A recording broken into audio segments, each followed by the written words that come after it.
Welcome to Womanifesting, the podcast where we use our innate feminine energy to make shit happen. I'm Jodes, the curator of Womanifest, the UK's biggest empowerment and wellbeing festival for women and teen girls, and we're on a gender equity mission to living the happy, fulfilling and successful life we all deserve. Join me and my guests as we put the world to rights with a show to educate, inspire, empower, entertain and liberate you.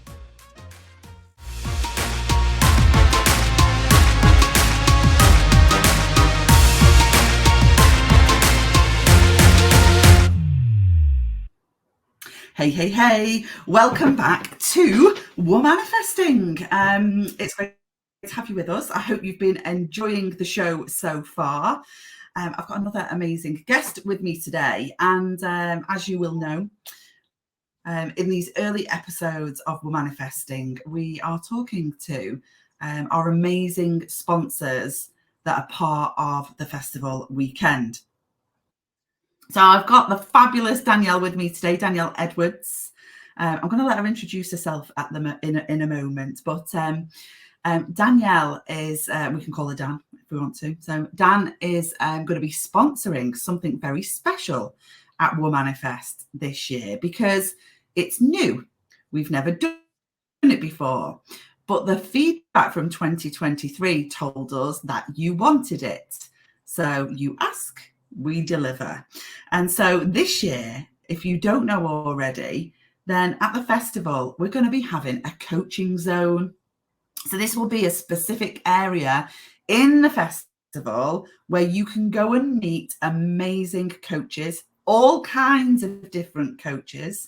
And you'll find out a little bit more about Dan's expertise and speciality in coaching in a moment, as well as get the opportunity to be coached if you want to. You can have a taster session of coaching, and also the group of coaches that are kind of populating this area will also be putting on some amazing group coaching sessions. I've never seen this done anywhere before, so I'm super proud that we're kind of pioneering something new in our festival space this year. So a big hello to you, Danielle. Thank you for joining me today. Do you want to introduce yourself and tell everybody a little bit about you? Well, hello, everybody. So I'm Danielle, and as Jode said, I'm sponsoring the coaching zone this year. Super excited. I think, coaching can be quite a scary thing to, embark on. And my whole mission is to kind of demystify it, is that, if you wanted to lose some weight, you'd get a personal trainer. If you needed somebody to, having car trouble, you'd go to a mechanic. And so what we're looking at is demystifying coaching so that women can access the help they need. And as you said, we've got some amazing coaches. So whatever problem that you have, whether it's, you frustrated with your husband, your boss is driving you nuts, we've kind of got everything covered. I'm super excited because my area of coaching through Speak Up and Grow is really to empower women at work. And that doesn't matter if you are a junior accounts clerk or if you're an executive with, a multi-million-pound budget. We all have the power to be leaders in a business, and leaders don't have to be managers. They don't have to have direct reports. It's about setting yourself out from the others to really make an impact on your workplace. And by making that impact, your work will be happier, you'll be more productive. And overall, it just sets a really great foundation for whether you stay at the company you're with, whether you want to find new opportunities. All of that is possible if we just really focus on how we set ourselves out as a leader in a business, rather than just chasing, a management position or trying to just do our tasks every day. So that's really my mission, is to make workplaces happier by empowering people to really set themselves apart from everybody else, to solve problems, to set out what they need, what they want, and to really lay that foundation. We spend so much of our time at work. Let's make it the most happy and fulfilling place we can. Absolutely. I was just thinking that as you were saying it, is that, we spend so many of our waking hours working or at work, and most of the women who come to the festival are kind of, I'm going to use the phrase, in a kind of 9 to 5. All right, it's not actually always 9 to 5, but they're in an employed role where they spend a fair degree of their time in that organization working really, really hard. And so it's important, isn't it, to make that time count, make it feel enjoyable, fulfilling. And like you say, that it's an empowering experience that kind of helps you to grow. And I think that the biggest challenge we have with women is, we always seem to wait for permission. And you really don't need to do that. Is that it's one of those things where so often we kind of go, well, I'm not senior enough, I don't have the right connections. And actually, some of the most trusted, valuable employees are those who really watch what's going on and respond to it in real time. And again, how we judge success in business is often by, oh, we make more money, we got a promotion, but that doesn't make us happy. It's like, I've been very lucky. I've had a rich corporate career, and I've started as a PA, which I loved. I was a brilliant PA, had a great boss. But over a 20-year period, I was vice president of a New York stock listed company, responsible for over $20 million a year in revenue was ultimately. And as much as I loved my team and I loved the organization, I wasn't fulfilled. It wasn't what made me fulfilled. What made me fulfilled were the relationships I built, was the fact that I was able to set myself up and was asked my opinion and could contribute. So it wasn't the responsibility and the money and all of those things, which were great. It was really being that trusted leader where I could be involved in things and form teams and be part of teams that built things. And I think sometimes, we skew the metric. We kind of go, I'm not being paid enough. I'm not a leader. So I'm just going to sit here and be responsible for my own little world. And that's where the frustration builds, because we all have something to contribute. But so often we don't put ourselves forward to do that. And so it's really about empowering women to really take that on. So that they can go, your career and your fulfillment is in your hands. It doesn't matter if you have a really crap boss, we've all had them, or if HR is disconnected, or if there's no money in the budget. Those things can be circumvented, but you still have to put yourself forward. And that can be scary and it can be intimidating, and you will hear no a lot. So it's about forming those strategies to move past those things. Yeah. And that's where coaching is such a useful tool, isn't it? As you're going through that process. And, I guess, Danielle and I are both from the same kind of background. So, we've got a lot in common. We agree on a lot of things. And I don't know about you. As you were saying that, absolutely, for me, that was a big eye-opening lesson. I can't remember at what point in my career it happened. I think it was about mid-30s, where all of a sudden I was like, you know what? The job title and the wages that went into my bank every month just weren't enough. It all of a sudden became about purpose and meaning and contribution and being valued for what I brought to the table. I know that's a bit of a ritual cliche statement, but something flicked at that point. And I think that happens for lots of women, but that we don't necessarily notice it or acknowledge it. But one of my biggest frustrations, my biggest bugbears as an executive coach for the last kind of 15, 20 years has been that actually, I see so many women with the potential. Again, it's not about smashing the glass ceiling and having a C-suite position all of the time. So if that's what you want, great. Happy to help you get there. But, for people to have that impact, and that sense of fulfillment that they want. But what I notice is a lot of women are not prepared to kind of invest their time, energy, and effort, and sometimes even their hard-earned cash into that process.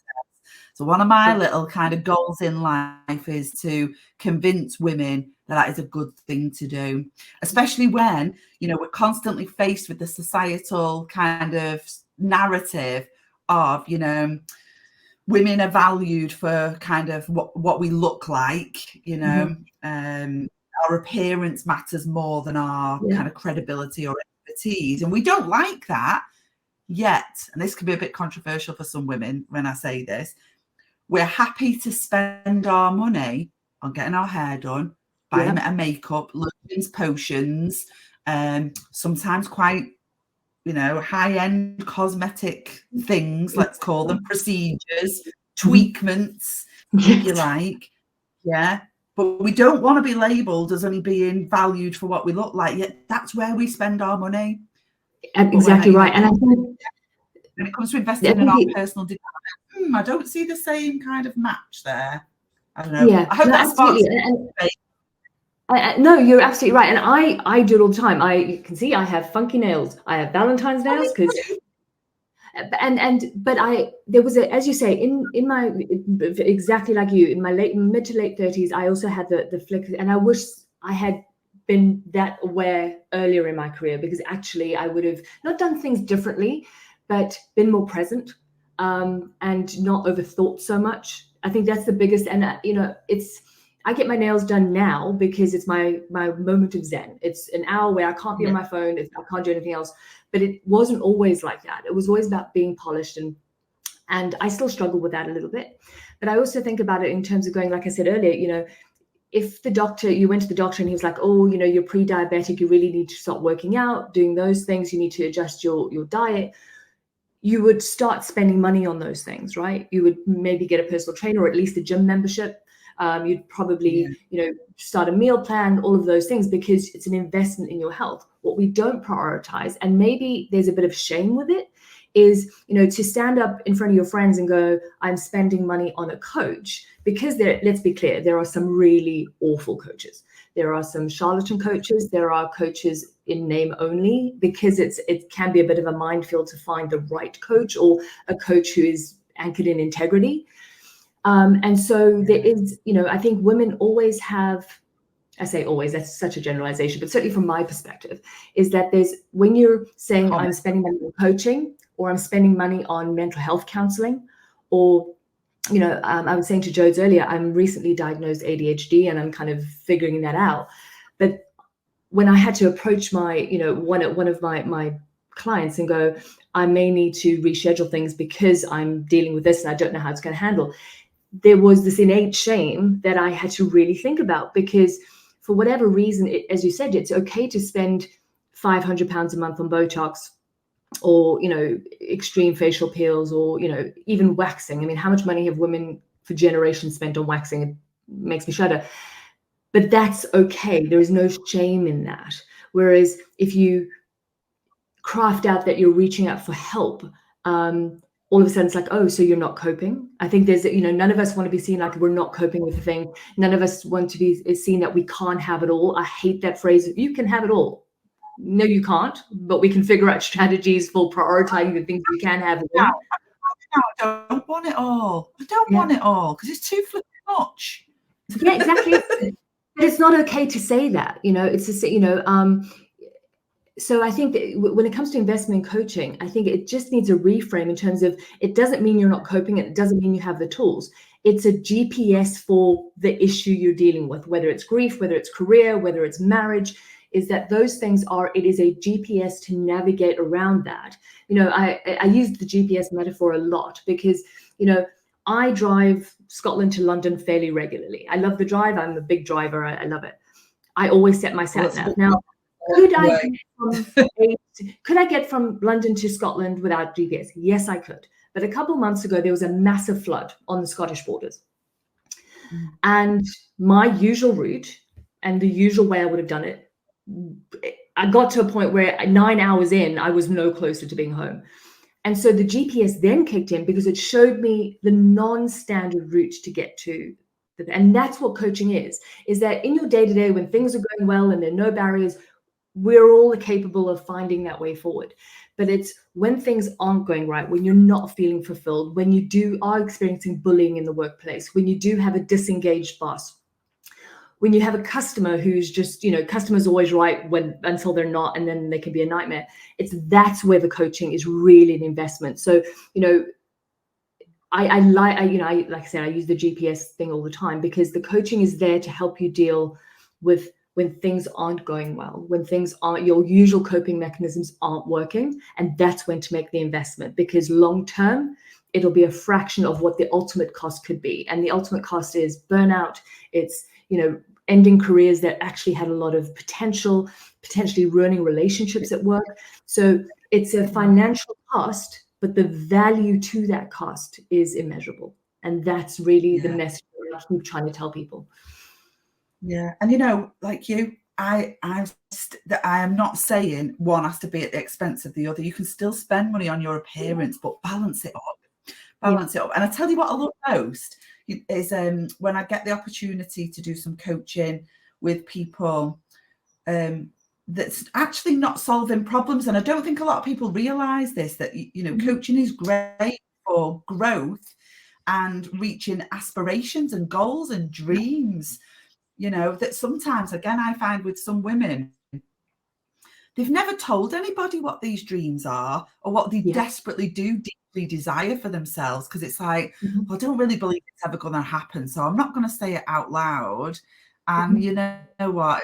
You know, it just sits in the back of my mind and we never think about it. I love it actually when people come for coaching, and specifically women come for coaching, to go after something mega. Yeah. You know, it doesn't have to be a remedial kind of process, No, always fixing.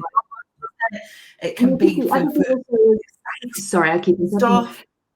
The other thing is also sometimes, and I've been in this position, I didn't really know what I wanted. Like you're so busy doing the day to day. You know, whether you've got kids and responsibilities and work, or in my case, I don't have kids, but I have an older mom that I take care of. I have animals. I've got friends, all with and so sometimes to have that hour a month, hour a week, I've got some clients that I see weekly for a really concentrated period of time. Sometimes it's an ongoing kind of monthly engagement. I've got one client who we check in every quarter. We did a 6 weeks. We kind of, went through a game plan, and now it's kind of once every quarter we check in and we do a good 2-hour session, and then we don't talk again. But in every one of those scenarios, there's always that one moment where you kind of go, well, what do you want? What does this look like for you as a success? And it's like, oh, I've not thought of that. I know I'm not happy, or I know that there's more to give, or I know I'm burning up to do a thing, but I don't know what that looks like at the end. I can't visualize that as part of my life. And so helping people to really unpick, what do you want? Because nothing is off limits. And it doesn't matter if it's this big thing that you think you're never going to get, or these little private wants that we don't tell people. Is that unpicking those things, because I use the Enneagram as a tool all the time, and it's a person, and I am doing an intro session at the festival, so please come along because I love it. But a lot of the time when people do like typing, like Myers-Briggs and those things, it's always about the what you do, and we all do things, but very rarely does it unpick why we're doing those things. So like if you're in a room full of people and you'll go, do you like to help people? Everybody goes, yes, of course I like to help people. But it's the why do you like to? Is it because of a sense of justice? Is it because you're scared to let people down? Because once you get into the why of your behaviors and your patterns, and why you're holding yourself back, what are the things you're scared of? What are the, those are things that are hard to look at. But once you can unpick them, all of a sudden it's like a light bulb goes off and you kind of go, oh, I get it. We've all had that one person at a work where you kind of go, I just don't like them. They rub me up the wrong way. They've never done anything. For whatever reason, they rub you up the wrong way. And then you start unpicking it, and the light bulb of, oh, I get it. This is because I feel like, I'm scared. Like I'm a 5. So mine is fear, and it's fear of being seen as not smart enough. Like I don't know enough. I'm not prepared enough. And so my trigger is if anybody makes me feel stupid, less than, my reaction automatically kicks in. And so the minute I figured that out, it was like, oh, okay, I know what's going on here. It's not them rubbing me up the wrong way. I'm putting a lens on it that's really changing the perspective. And those are the things, when you unpick the why and what you want, nothing is off limits, because you are so empowered then to really speak that truth to whoever is around. It just changes everything. Yeah. And it's the ownership of that then, isn't it? Because no longer are you putting that on someone else. It's not somebody else's fault. I mean, sometimes it's a tough pill to swallow, isn't it? To realize that the power does sit with you, and that actually you've probably created a lot of this. But actually, once you get your head around that, then when you own it, there's choice, isn't there? And that opens things up. So yeah. But that's really important as well. And whether you come to the coaching zone, which I again implore you to do, there's amazing coaches, or you want to do research on your own, and you see a coach pop up on Instagram, what I will say is there is no magic bullet to coaching. Coaching is not going to wave a wand and solve your whole life. And there is, the coaches are not going to. The coaches are not doing the work. You have to invest in the work.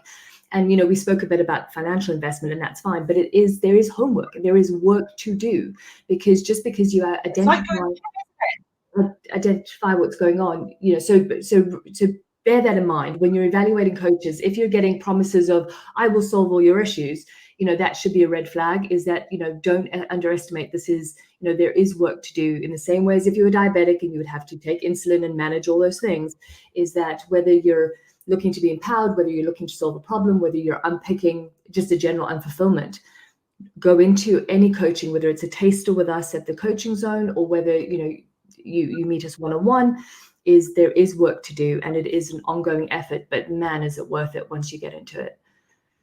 It is. And it's back to that gym analogy, isn't it? Just because you pay the gym subscription every month doesn't mean you get fit or get strong. You have to turn up, don't you? You have to, otherwise it's kind of all in no idea, isn't it?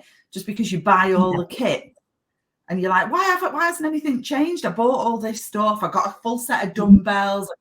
I got me resistance bands. I've got myself a cool outfit and some new trainers. But yeah, how many times did you go to the gym last week? Kind of didn't. Well, then, it's the same thing, isn't it? Absolutely the same. Exactly it. Cool. All right. Hope that's given everyone a little bit of an insight into what the coaching zone is going to be about. I love it when we're doing something new. Every year I love to level up. So I'm chuffed that we've got this in. So, I like to ask all of my guests on Womanifesting, a small handful of questions to get everybody's different take on the world. We'll manifest. It's interesting. I say this every single time. Number one, it's, can you say it? And we know you can. That's good. It's not Womanifest. It's not Womanifest. And that's because it's not really a festival of women, although it is. Womanifest has its own definition, which, as a reminder to everybody, or if you're listening to this for the first time, its definition is when we use our innate feminine energy to make stuff happen. So I always like to know from my guests, that definition, using our innate feminine energy to make stuff happen. What does that mean to you? How does it kind of speak to you, Dan? For me, it's, and I will caveat this by saying, I think there are a lot of men who have a feminine energy about them that helps them do the same way. So, for me, it's about collaboration and diplomacy. I think they may sound like contradictions. They may sound like compromises. But for me, in any environment, if you can be diplomatic and you can be collaborative, you can take on anything. And I think it's that ability to get the ego out the way and go, right, we have a thing, whether it's an opportunity, whether it's a problem, and to really go, I am open to finding a way forward. I'm not locked into this is my way and the highway, or this is the way we've always done it. It's about, for me, the most collaborative spaces I've been in have really embraced that feminine aspect of collaboration and diplomacy, of going, okay, I have an idea, somebody else has an idea. I think I'm right, but actually the better way forward here is to bring the best of both worlds in. And I think it is inherently a feminine trait. And like I said, I've worked with amazing men. I'm in technology, my corporate job was in technology and oil and gas, so men everywhere. And some of the best bosses I had, because they embraced that. It wasn't that super, and men are great. I'm not bashing men, but it wasn't that innate masculine, I must be right all the time. It's about going, I believe I'm right, but let's hear everybody out and then figure out a way forward that is beneficial. And I think, it is so undervalued as a skill. Of compromise is not giving up. Compromise is going, I could have it 100% my way and alienate the people around me, or I could have it 80% my way and actually now we're all in it together. And so that, for me, that is the true essence of a feminine energy in a space, is being open and being collaborative. Now, that doesn't mean you don't advocate for yourself and that you don't, if you 100% believe that you are 100% right and any other way is wrong, having the confidence to do that. but listen first and then stand to your, then kind of stand up for it and go, actually, I've listened and I've taken everything on board, but you know what, we are right. But it's that first step of just being open enough before we make decisions and go rushing off. Yeah, collaboration. And I'm glad you made that point at the beginning, because a lot of people automatically assume that we're just talking about women or females, and it's not. We're talking about feminine energy. And so whatever gender you identify as, or no gender at all, you can have feminine energy. Exactly. And actually, as a cis woman, as I identify, I have quite a lot of male energy. Actually, sometimes I have to really lean into my feminine energy and be conscious of it to use it better, because sometimes it isn't my default space. Like you, I kind of grew up in a career sense in quite a male dominated environment, and I think that really trained out my male energy, because I didn't know any better. I thought that's how I had to play the game, and that's how I had to behave and show up to get stuff done. Yeah. Only as a proper grown up have I learned about feminine energy, and now able to start to soften into some of that. So you're right. I love it, actually, when you see men, women, any people, let's just say people who bring feminine energy to the table, because actually many workplaces and even society, it's been set up very male coded energy wise. Exactly. So it's hard. It's not easy to bring feminine energy to the table all of the time. You have to work at it. Collaboration being one of those top skills. I wholeheartedly agree with you. But I think it's starting now. I'm seeing so much more of it when I go into businesses as an exec coach. The collaboration, it's a bit more of a hotter topic, and it's higher on the agenda.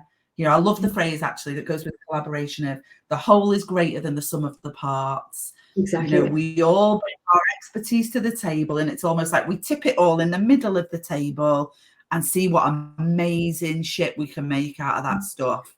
And it's almost like creativity and great ideas. It's like when you only come in kind of with one idea, you'll probably find the way forward.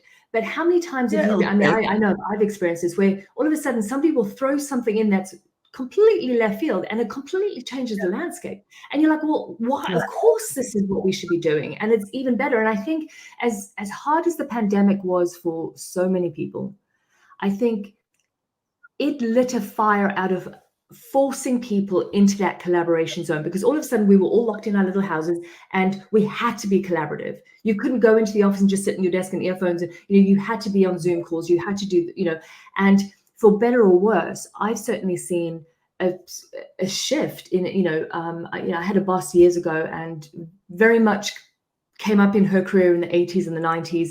And when I first met her, she had completely shut off her feminine energy.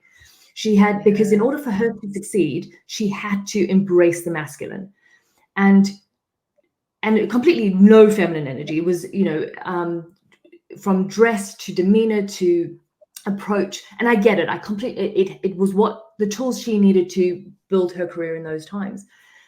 But over certainly the last 10, 20 years, I've definitely seen a shift in women at senior positions, junior positions, who have gone, actually, no, I have an innate value with my femininity. Yes, I will embrace my masculine when I need to, because we all have to advocate for ourselves for really important things. But it is, as with everything, a balance, is that they both bring out the best in everybody. And I think seeing women leaders, as I do all the time, who now are very comfortable going, I am this, and being a woman, having, feminine, the feminine energy I have brings great things. So I'm not going to shut it down as women 20 years ago when they were building careers would have had to. And it changes everything. It makes, men in the organization, gender neutral, it brings them to the table because they don't feel alienated, because they're not being confronted with this masculine energy in a different package that just, there's a disconnect there that people can feel. And so they react badly to it. And I think it's that mother energy. And, I don't have children, but there is a mother energy that femininity brings in that just creates the safe space where actually it's okay to be, I feel psychologically safe, so I can bring the best version of me to this. And again, that's marriages, it's work, it's, relationships with your neighbors. It's that really safe space that then enhances that collaboration and that, diplomacy and that togetherness that I think is beautiful. Cool. Yeah, definitely. So you mentioned, your backstory, a lot of your career as it kind of grew and evolved was in quite a male-dominated environment. Yeah. So, I'm interested in, what's your experience as a woman being at the hands of a society that, has been inequitable, and unequal. Kind of, I love to kind of hear and naturally there's probably some experiences that are not cool, that have been a bit crap, but just to get a view, what positive, what negative experiences have you had at the hands of inequality and inequity, and kind of, thinking then of the future, what do you hope for in that space? I think for me, I was always really lucky. Growing up, I was a bit of a tomboy, so I got very comfortable dealing with men in a good way. It wasn't manipulative. It was just okay, I understand this energy and I can navigate within it. But what I did find, weirdly, and this will be controversial, so don't come at Jodes for my comment, please, is I think one of the biggest negatives of this inequality is that the most negative experiences I had were not at the hands of men, it was at the hands of women, because we were forced to compete. And, I call it, we've been talking a lot about femininity. I'm actually in the process of writing a book called Toxic Femininity, because I don't think we talk about it enough. I think in an inequitable society is, when the resources available to us are so scarce, we get pitched against each other. And, there's this global myth about the sisterhood. And when you experience the sisterhood, it's a beautiful thing. But so often, because of this competitive nature, is that we can be awful to each other, whether it's malicious gossip. I mean, the number of times I had gossip about me because I'd been promoted about I must have been sleeping with the boss. I mean, it was just pervasive of this really negative. The only way she could have done that is by doing, it. And so for me, that is the biggest tragedy of the inequality, is that we know about misogyny, and we know, there are people much more educated than me who can speak eloquently about that. But for me, my lived experience is that the worst outcome of this inequality was that we were pitched against each other as women. And it's led to some really devastating bullying, just ugliness. And so that, for me, it makes me sad, but I think people are aware of it. I don't think we talk about it enough. Yeah, I'm so glad you've talked about that. So I'm really comfortable with it, because I remember, actually when I wrote my book, I wrote a story in it about my experience. I remember being a teenager at school and it being really bitchy, and I never felt safe, and I felt really vulnerable, and I felt like I had to watch my back, and you never knew who you could trust and who you could share your secrets with, and I hated that. I really hated it. And I used to wish that school would just be over so that it would all go away. I couldn't wait to leave school and think, God, I just want to be a grown-up so that this doesn't exist anymore. And then it didn't stop. It got worse. And that was the most devastating thing for me. So I think it's really important we shine a light on that, because a lot of people's immediate thought with a question like that goes to, how have you been treated by men? And that's not necessarily it, is it? Not necessarily it. So I love that. I love that. So what's your hopes then for the future? And clearly you're writing a book on it. So what's the contribution you're making through that? So for me, I think that my hope is that we move beyond, and I think we are, and I think that, whichever side of, the trans debate you're on, and I do see both sides, because for some it is scary. It is a complete paradigm change, and it's not that they wish ill on our LGBTQ community at all. It's just they don't understand it, and so the verbalization around that can come across quite anti. But it's just a fear, right? But my hope is, because we're getting so comfortable talking about gender fluidity, sexual fluidity, and what the role, of people in the world is, and of allyship. I think I'm hoping that, if we had this conversation the next 5 years, we're not being forced to talk about feminine and masculine energy. We're just talking about positive and negative energy. We're talking about positive contribution. We're talking about empowerment that doesn't have a gender label on it. Now 5 years may be optimistic, but I am optimistic. I think, we're being forced to look at these things and go, actually, let's look at the people and what people can contribute. And actually, if I'm I'm a cis female, which, building my career wasn't a great thing, but I figured it out. And if we can empower the next generation to figure the lessons we learned out in our late 30s, early 30s, mid 20s, if we can empower that, so that people are just bringing in energy, they're just bringing their best selves without that label of woman, man, trans, neutral, that is the win for me, is that we're talking about contribution and energy and people, and not what their orientation or their identification is. Yeah. And I get that thrown at me quite a lot, in a bit of a pokey way, especially, when you put your views out on the internet.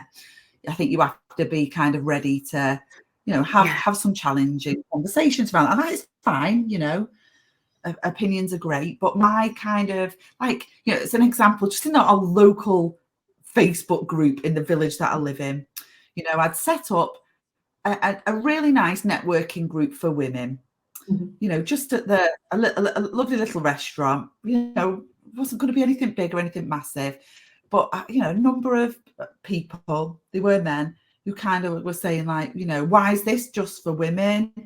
And so I kind of replied, so while we do not have equity, and this applies to any marginalized group, not just women, while a group does not have equity, then we've got work to do, and therefore invest more resources to put them on a level playing field.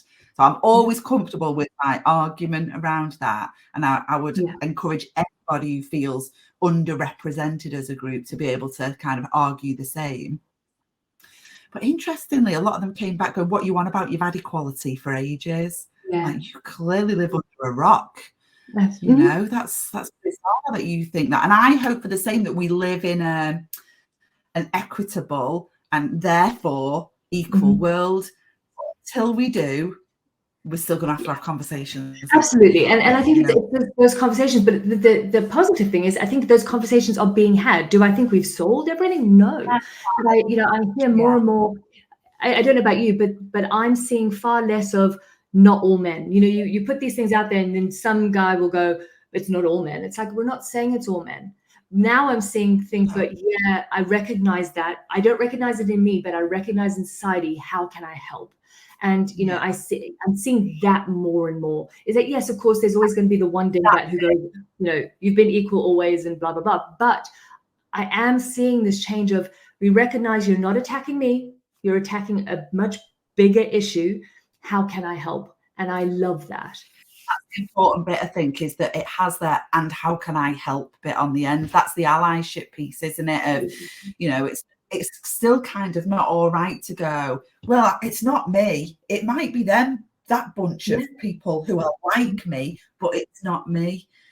And actually, it's got to have that bit on. But I would like to support, and I would like to contribute. How can I use the influence, the power, the privilege that I have got potentially to help some of that? And equally, as a white heterosexual female, I've also got that to help other groups. This isn't just about me expecting it from groups to our group, but it is also about, where can I extend my influence and power, and so on. We can all do that. Women. I think sometimes we kind of go, I can't call out women about bullying and negative behavior, because that would be going against it. And it's like, no. The whole point of being an ally is to recognize injustice wherever it may be, and going, actually, I look like you, I sound like you, but I don't condone that behavior. So I'm not going to let you get away with that while I'm here. I'm going to call it out. And so again, it's not it's not an us versus them at all. I think it's just about knowing what your values are and being very clear on that. Your values, my values don't have to be your values. The things that you find important, like I recognize climate change is a problem. I am not a climate change activist. I don't have the tools. I don't have the knowledge. It's not where my passion lies. That doesn't mean if I see somebody, disposing of really, litter at the end of my road, I'm not going to speak up for it and go, actually, that's not right, or clean up after your dog mess. And that's a baby example, but it's those things of going, you can have the things you're passionate about, but still recognize and contribute to all conversations, even if you think they're not, they're not core to your values. Understand what they are, speak up for those values, but also recognize that sometimes people just need help, and you may have the voice that'll get that heard. Yeah, definitely.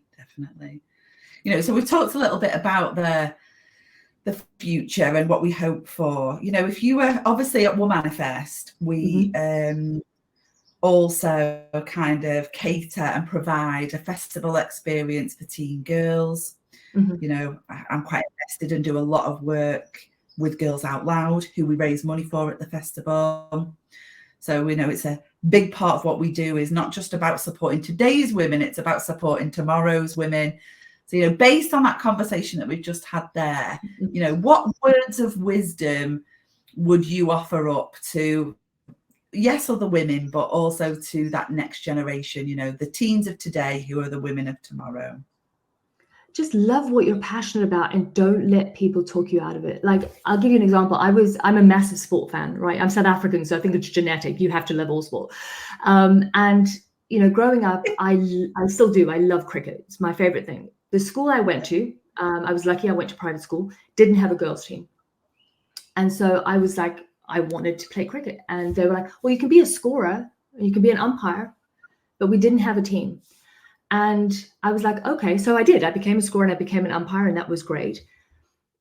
I loved science and I love, but it's like girls didn't become engineers. So I did arts and history and politics and all the things that go, I'm now very fortunate is that I built a career in satellite communications. I'm surrounded by technology. I get to speak technical all the time. I'm commercial, but I'm surrounded by tech, and I still love my cricket. But I wonder sometimes what life would have been, and I don't regret anything. I'm very happy with where I am now. But I kind of wish I had gone, I love these things and I'm going to do them regardless. And so it's, I think really understand what you love, because it doesn't matter whether you want to be a coach one day, a teacher, an engineer, is that follow that. Because once you get to know what you're passionate about, I promise you, your life will conspire to give you what you want. Like I said, I didn't study engineering, and I'm now surrounded by engineers and do a lot of technology every day. And I love it because I'm able to be surrounded by it. So once I identified that, I set up my life to put me in that environment. Even though I'm not an engineer, I still have all the tech and all the toys that I love. And so if you're, it doesn't matter. If you want to be an English teacher, if you want to be an actress, great. But if you want to do sciences and you want to, whatever, archaeology, whatever you want to do, you want to play sport, I always wanted, I love Grand Prix as well. And I always wanted to do karting. And my dad was like, girls don't do karting. Okay. This is probably why I drive to London and Scotland so often, because I love being in the car. But it's those things where you kind of go, know what you love and understand that even if most people don't support you, if you're very clear about that, you will find people who you support. Because once you know what you love and you have the tools to articulate that, people will always help you. You'll have to work at it, but you will find advocates and you will find supporters. But you can only do that if you really understand what your passion is and really embrace it. Yeah, and sometimes, I have got 3 teenage daughters, and I've had many a conversation with them about, what are they passionate about, what would they love to get into, and they, quite often it's like, oh, I don't know, and I would say, and it's never too late, by the way. So even as a grown woman, you might still sit there thinking, oh, I don't know what I'm passionate about. Well, sometimes just sitting there doesn't mean it's going to eventually just turn up and surprise you. You have to go out and experience things and try stuff. Try everything. Yeah. And almost as, have a belief in the art of the possible. I think one thing I see nowadays teenage girls, and I still see it in women, is, Mhm. you know, do we really believe that it's possible? Do we really believe it can happen to us? Because it was the same with me about writing a book. From being a young girl, I thought, oh, I'd love to write a book. And I remember the Mhm. exact words I used to say in my head was, yeah, but things like that don't happen to people like you, Yeah. Jodie. Mhm. And that was my narrative. So I never, ever went there. And Mhm. only when lockdown hit, I thought, what can I do? I Yeah. thought, I'm going to use this time to write that book. Yeah. You know, and so you've got to believe in the art of the possible. You've got to find the self-belief and Mhm. surround yourself with people who believe in you too, haven't you? And And then they try always stuff. say, they always say you can't be what you don't see, right? Which I believe. I think we need role models for everything. But if you're not seeing someone who looks like you, talks like you, doing the thing that you want to do, be that person, because there will be other people who need that, and they will be coming up. And so it's, so often we kind of go, well, I want to do this thing, but nobody else is doing it. And you kind of go, yeah, that's your window. That is what sets you apart. So, as much as I advocate for role models and mentorship, I think is, a lot of my management, my corporate management training is all about, you can send people a management training, but you have to embed mentors for them to, keep that development going. So I'm a big advocate for mentorship. But if you, as a young girl, if you, want to play football, you want to drive Grand Prix cars, you want to be an engineer, don't get put off because you don't see someone who looks like you, sounds like you, behaves like you doing it, because that just shows that there is space for it and that you are definitely needed. Because I guarantee you, if you're wanting to do those things, there will be other people just like you who want to do them, and you could inspire them to do it. So never be scared that you can't see it. And I don't think there's many people in the world like this, but we need more of them. And I'm going to sound like a Billy Big Head saying this, and I don't mean it that way at all, is that it gives me fire in my belly when I realise there's nobody doing something, and I think, great, it's going to be me, and I know that doesn't come for everybody, but if you can surround yourself with people that help to boost your self-belief, and there's a guy called Jim Rohn, I remember, who said, you are the average of the 5 people you spend most of your time with. So make sure those 5 people are making you feel flipping brilliant about yourself, and that you are, indestructible, and you can achieve anything you want, because then you can be that pioneer. And I think that's applicable whether you're 13, 30, or 72. Exactly. And I think, the key thing is, failure is not a bad thing. Is that try everything. You will fail at things. We all do. But failure is always a step in the forward direction. If you have failed at something, you have moved forward, and you will learn, and it will take you places that you hadn't thought before. And so, fear is a paralyzing thing. But if you look at it and go, what is the worst thing that happens is I fail at this. But how much more forward have I moved in that failure, and what have I learned, and where am I now, and what has that opened up for me? And the answer is always there is an opportunity at the end of failure. So if anything, you say you get the fire in your belly. Some people have the exact opposite. They go, oh, but nobody's done it, so I might fail. It's like, yes, but how glorious can failure be? Because it'll take you places you didn't know you were going to be. Yeah, I have a little saying of like, right, let's fail fast. So, go into it, let's just get them done. Let's get the failures done, because that's where the lessons are, and that's what helps us get it right. And let's throw ourselves into that as quickly as possible. Crikey, the festivals like that is a baptism of fire. I started this festival 4 years ago. I've never run an event like that in my life, but you live and learn, and I've screwed it up more times than I care to remember, but every year it gets bigger and it gets better. So well, it's my first one, and I'm so excited. It's my first time at the festival, but I'd heard such great things, so I'm super excited to be part of it this year.